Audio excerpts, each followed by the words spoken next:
Okay, let's break this down. Don't mind Miss Rachel's in the background. So we're taught heliocentrism is the idea that Earth spins around the sun, as if it's not even a theory, but an unquestionable fact. You're not supposed to challenge it, but here's where it gets a little interesting. When you actually look for proof, things don't line up. There's no measurable curvature, there's no detectable motion, there's no physical demonstration of water clinging to a spinning ball. What we get instead are explanations that sound more like excuses backed by space agencies, CGI, and authorities. And when you zoom out from this, the whole model is built on assumptions. Planets and galaxies spinning through infinite nothingness at impossible speeds, while somehow the stars above us stay locked in the exact same formations for all of recorded history. The North Star does not move. It's never moved. Oh my God, the Georgia Guidestones. What is going on? They destroyed those Georgia Guidestones also. Wonder why. Real science is supposed to be measurable, repeatable, observable, but what we're handed feels more like a belief system than science. Which raises the question, at what point does a belief stop being science and start being a kind of religion? I'm curious, what do you think? Do you fully trust the heliocentric model, or do you think there's more to question here? I'd love to hear what you guys have to say. It's honestly crazy how they put stuff right in our face and we still don't see it. Does anybody else find it interesting that NASA uses T- when they launch their rockets? This is NASA with the letter T. Do you notice anything? If you didn't catch it, I spelled it out for you. It's literally Satan. Like, what? I already knew that they were wicked because they literally put a serpent tongue in their logo, and the word Nasha in Hebrew means to deceive. But the T- just takes it to a whole nother level. We all know that I believe the earth is flat, and every time I say that, I get mocked. But why would you trust a company to tell you the truth that literally has the devil in their logo, in their name, and their name in Hebrew means to deceive? Like, why trust them? Did the book of Enoch say that the earth was actually flat? Look, please don't come for me on this one. I am just the messenger. Let's follow his journey. Enoch says he is taken by angels up a mountain so high that it touches heaven. Once he is at that height, he can see the sky is being held up by the four winds like they are four giant pillars. And at the edge of all of this, heaven sits atop of it like a dome. That does not sound like some rock flying through space. That sounds like a divine design. But let's keep going. Enoch's journey takes a darker turn when he's led downward into the abyss. Now he sees flames rising like endless columns of fire. And down there, chained up, waiting for Judgment Day, were the Watchers, the ones that corrupted mankind. They are locked away beneath the earth, just waiting for Judgment Day. So Enoch's vision paints earth as it's layered, right? Like a cake. You have heaven sitting in this dome shape above it, the four pillars holding up the sky, earth, God's creation, if you will, and then underneath this is this fiery abyss where the angels are chained up waiting for Judgment Day. So what happens to humanity's souls on God's creation when they pass away? That's what the angels show Enoch next. And if we believe Enoch, it changes everything that we know.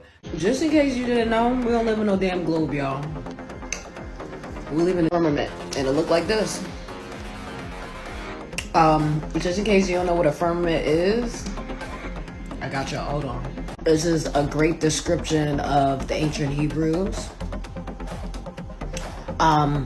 Breaking it down and so on and so forth. In the Egyptian culture, also down there, Hebrew Egyptian culture, firmament is known to be how the world actually is. You see here, we have different religions, mythology religions, so they say, with their own version of the firmament. Freemasonry does not shy away from the firmament symbolism either. We have movies based on the whole idea of the firmament, like Under the Dome. I'm guessing this is a short film actually called The Firmament. Go check it out. I haven't seen it, but I just found this on the internet. So this is something that they don't hide. I keep remaking this, but the firmament is my biggest obsession. And I truly have to talk about it. I can't shut up about it. I have to talk about it. Okay. So, firmament is a dome that separates the waters from the heavens and the waters of the earth. Right? Cool. Now, this is where things get interesting. Firmament doesn't exist on round earth. Now, this is where I had to do my research. Okay. Now, round earth rotates the sun. The sun is the center of this galaxy. Yeah, of the galaxy, I think. Yeah, of the galaxy. And we can basically be hit by meteors at any time, and we were created by the Big Bang. Now, the theory of how round earth came about completely destroys what is in Genesis. So if you are trying to get into Christianity, in literally the first page of Genesis, you open it up and you see the word firmament, you're not even going to want to believe it, because it sounds like bogus. It sounds dumb. It sounds crazy. And that is exactly what the round earth is trying to do. The round earth takes the focus off of human life. In Genesis 2, I think, God tells us that he made humans in his image, and he gives us dominion over the plants and the animals. The thing about a flat earth is it has a firmament. It has a firmament with Antarctica as the boundary. Okay, this is where 369 comes in, but anyways, we're not really going to talk about that right now. And above the firmament is the heavens, and that is where God is. If we know that we have a God who is watching over us at all times, will we not actually hold ourselves accountable for our actions? But if we believe that we are just here by random, like we're just here randomly, we just popped out of nowhere, we're not really going to think that our lives have meaning, that we have purpose. And that is exactly when people lean on demonic things to discover their purpose, to have something that they can feel. They don't want to lean on God. It is crazy. I have so much more to say, but truly that is the essence of it. The thing about the earth and the way God created it is that he created it with us. We have dominion over so many things, including our lives. We are the only species that has free will, basically, if you think about it, because we control all the other animals. We have dominion over them. We are the only species that has free will. And you want to tell me that we don't matter? Our souls don't matter? You will know how much your soul matters when you realize how much the devil is fighting for it. You will realize that. There's so many things that he's put in this world in front of our faces to make sure that you don't end up even seeing God and feeling him. He uses so many different tactics to change the way that you think and the way that you see yourself. If you can see yourself as the minority of something that doesn't matter, you won't think that your soul has meaning. But everybody's soul is important, and that is exactly the focus of Christianity, is to save souls. That is the whole focus of it. Jesus died for everybody. Everyone. He didn't die for the animals, he didn't die for the plants, he died for human beings to be able to spend eternity with God. Now, that's a good think piece, but anyway. Treyarch, man, you got some explaining to do, dude. So what's this thing about flat earth and Black Ops 4? So I saw the video and I figured I'd at least try to look it up, and it's really, really hard to find. You have to watch this one video, but I'm going to show you. Let's check it out. Okay, so we have the video clip pulled up. This is from the guy on YouTube. He's just going through all the charms from Black Ops 4. So I'm not quite sure what number we're on, but we're right before the one that we need to get to. The one that we're looking for is called Yeah Science. Okay? Yeah Science. So, play. And there we go. It's exactly what you would think it is. It's a flat earth with the local moon and sun inside the firmament or dome, the covering that covers our world. They just have this casually hanging out in Black Ops 4, and I know what you're thinking. It's just a video game.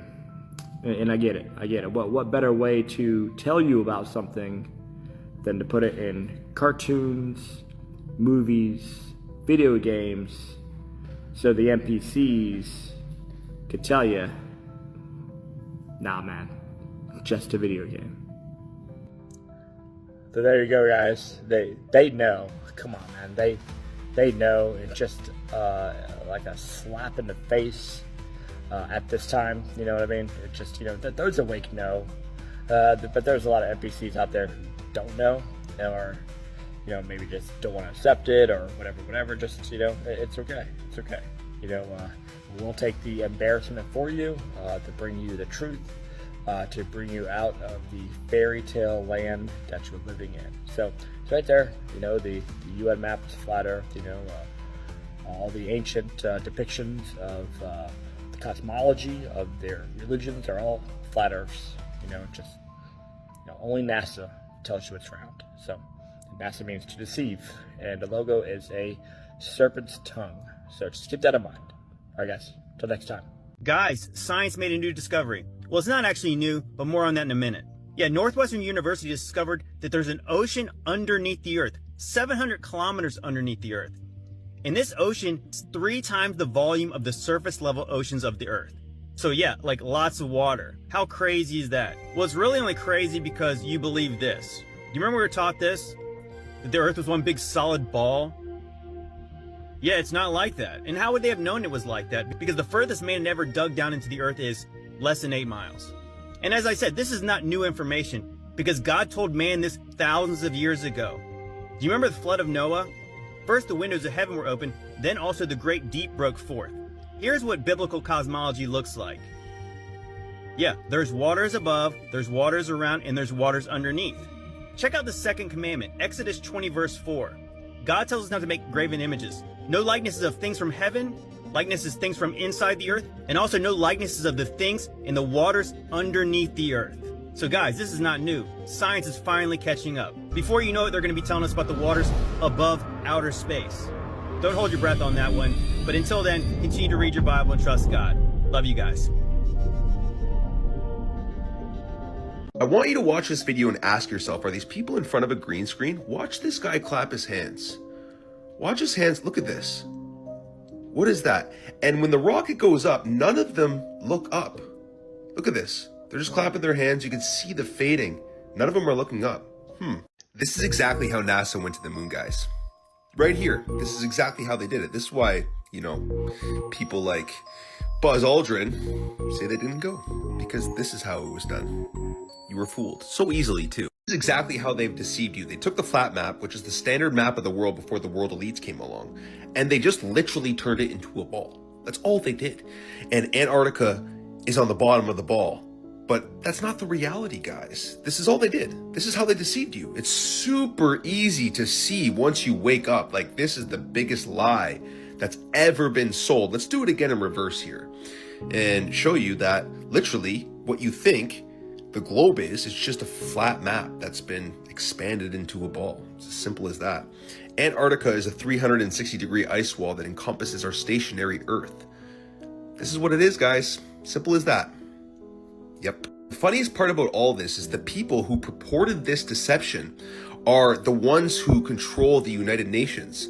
The United Nations uses the flat map as their logo, the most obvious thing that they can put in your face. Oh, we tried to tell you guys.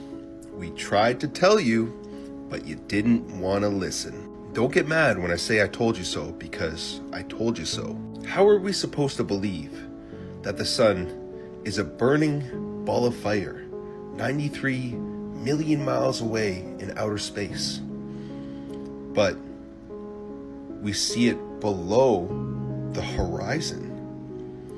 If the sun was 93 million miles away in outer space, you would never see it below the horizon. All of your ancestors try to tell you as well. So did the Bible.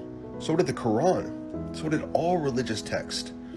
With the sun and the moon the same size, the same distance away from the earth within the firmament, just the way it looks to our own 2 eyes. Is that why the United Nations logo is a flat earth map?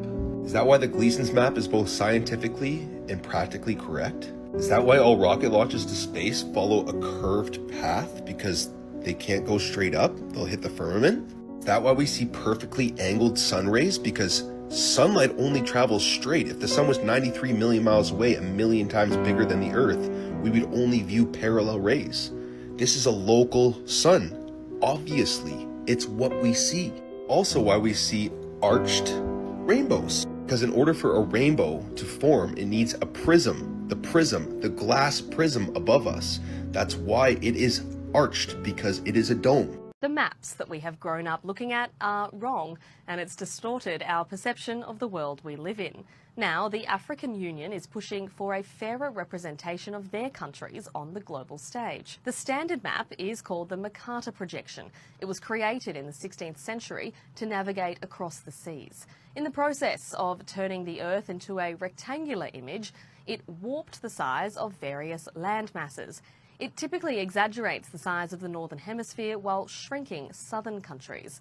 Greenland is shown to be roughly the same size as Africa, despite Africa being 14 times larger. The issue isn't new. It even made an appearance in the cult TV show The West Wing, where the Organisation of Cartographers for Social Equality lobbied the White House over the issue. Now the African Union has joined calls for a more equal projection, saying that misinformation contributes to a global bias against the continent, influencing policy, media coverage and education. This is the alternative and maintains the relative size of each body of land. They're now pushing the United Nations and news organisations such as the BBC to adopt this projection going forward, changing the way we see the world. You need the Gleason's map so that you can see Japan, Pearl Harbor, us. Oh, that makes a little bit more sense. The Flat Earth map dates back over 1,000 years. This map is credited to being created by a Persian astronomer. His name was Al-Biruni and he lived between 973 AD to 1048 AD. It's the official map of the United Nations and also the United States Geological Survey. It used to be present in many places before the creation of NASA and the Antarctic Treaty in 1959. Here you see it with Admiral Byrd. This map has been restored by Dmitry from Russia with suggestions of mine, Eddie Alenkar. Known by my YouTube channel Flat Earth Banjo, I asked Dmitry to include the Bermuda Triangle and Point Nemo, a place deep in the Pacific where NASA buries rockets. Then Robert Tozzi, a professional mapmaker, came along and enhanced the map even more. There are many people now selling this map online, but if you could order it from my online store, I would greatly appreciate it. Visit my online store now and order one of the items. I humbly thank you.